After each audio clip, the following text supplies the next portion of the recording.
Elections వచ్చినాయన్న. So ఇటు side చూసుకుంటే BJP నుంచి ఆల్రెడీ దీపక్ రెడ్డి రెడీగా ఉన్నాడు. బీఆర్ఎస్ నుంచి సునీతమ్మ నేను ఇక్కడ తగ్గదు మా వెనకాల 3 సార్లు హ్యాట్రిక్ విజయం ఉంది అంటున్నారు. మరి 3 సార్ల పరాజయమైన నవీన్ యాదవ్ మరి ఈసారి విజయం సాధిస్తారంటారా? అమ్మ మీరు పరాజయం అయిండు అనకండి. ఒక చిన్న మాట నాది. నవీన్ యాదవ్ గారు అసలు హిస్టరీ ఏందనే మొదటి నుంచి చూడండి. ఇంతవరకు 2000 ఎంఐఎం నుంచి పోటీ చేసిన తర్వాత నెక్స్ట్ టైం టికెట్ రాకుండా ఎంత ఖర్చు పెట్టిండో ఒకసారి మీరు కేటీఆర్ గారిని అడగండి చెప్తారు. అదే అసదుద్దీన్ గారిని అడగండి చెప్తారు. ఇండిపెండెంట్ గా నిలబడి తెలంగాణ రాష్ట్రం మొత్తంలో ఎవరికి కూడా రాని ఓట్లు 19 ఓట్లు వచ్చినటువంటి ఏకైక వ్యక్తి నవీన్ యాదవ్. నవీన్ యాదవ్ అంటే కాదు ఒక వ్యక్తి కాదు, ఆయన ఒక శక్తిగా ఎదుగుతున్నాడు. దాన్ని చూసి ఓర్వలేక తప్పుడు ప్రచారాలు 100 చేస్తారు.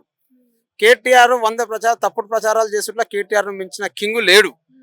కేటీఆర్ అంటేనే తప్పుడు ప్రచారాలకు మారు పేరు ఆయన. అంటే విజనరీ పర్సన్ అనే అందరూ అంటారు. ఐటీ రంగాన్ని డెవలప్ చేసిందే కేటీఆర్ అంటారు. మీరేంటి ఇలా అంటున్నారు? అమ్మ కేటీఆర్ పక్కన ఉన్న వాళ్ళ దాంట్లో ఎదిగిన వాళ్ళని ఒకరిని చెప్పండి అమ్మ మాకు. కేటీఆర్ కోసం సిరిసిల్లలో కొట్లాడి ఫస్ట్ కేకే మహేందర్ రెడ్డి మీద ఆయన 147 ఓట్లతో పోటీ చేసినప్పుడు మేము కూడా కేటీఆర్ సపోర్ట్ చేసిన వ్యక్తులమే. మేము ఒక టైంలో టీఆర్ఎస్ కార్యకర్తలమే. టీఆర్ఎస్ ఉన్నప్పుడు ఇంతో అంత నయం. టీఆర్ఎస్ ఎప్పుడైతే బీఆర్ఎస్ అయిందో మొత్తం బద్మాష్ పార్టీ అయిపోయింది. అది ఆ రోజు తండ్రి చేతిలో ఉన్నప్పుడు కొంచెం పర్వాలేకుండా పెద్ద సార్ కేసీఆర్ కొంచెం పర్వాలేదు. ఏ రోజైతే కొడుకు చేతికి వచ్చిందో కళ్ళు నెత్తికెక్కి అహంకారం పెరిగిపోయింది. ఆ అహంకారం తగ్గాలి అంటే మొన్నటి దెబ్బకు ఇంకా కూడా ఇప్పుడు జూబ్లీస్ లో తిరుగుతుంది కానీ ఇంకా అహంకారం తగ్గాలి. అహంకారం తగ్గాలి అంటే జూబ్లీస్ లో ఓడగొట్టాల్సిందే బీఆర్ఎస్. అంటే ఇది రోజు రోజు మనకి మీటింగ్లు పెట్టడం వల్ల మరి ఏం లాభం ఉంటుందంటారు? అంటే భయపడుతున్నారని కూడా అపోజిషన్ నుంచి వినిపిస్తారు. భయపడే వ్యక్తులు ఇక్కడ ఎవరు లేరమ్మా.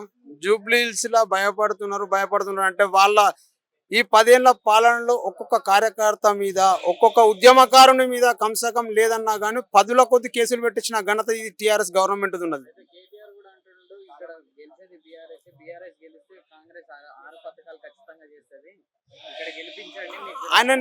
ఆయన రెస్ట్ తీసుకోవడమే బెస్ట్ నన్ను అడిగితే. ఎందుకంటే ఏ రోజైతే తండ్రి చేతులు ఉన్నప్పుడు ఒక రకంగా ఉండే, ఏ రోజైతే కొడుకు చేతిలోకి వచ్చిందో ఆగమైపోయింది. ఏ రోజైతే కేటీఆర్ గారి చేతిలోకి పోయిందో అహంకారం 3 ముక్కలాట స్టార్ట్ అయింది. 3 ముక్కలాట. అటు అక్క చెల్లె సొంత చెల్లెనే నువ్వు ఓర్వలేకపోతున్నావు. నువ్వు బయట వచ్చి ఏం చేస్తావు? సొంత చెల్లెనే నువ్వు ఓర్వలేకపోయావు.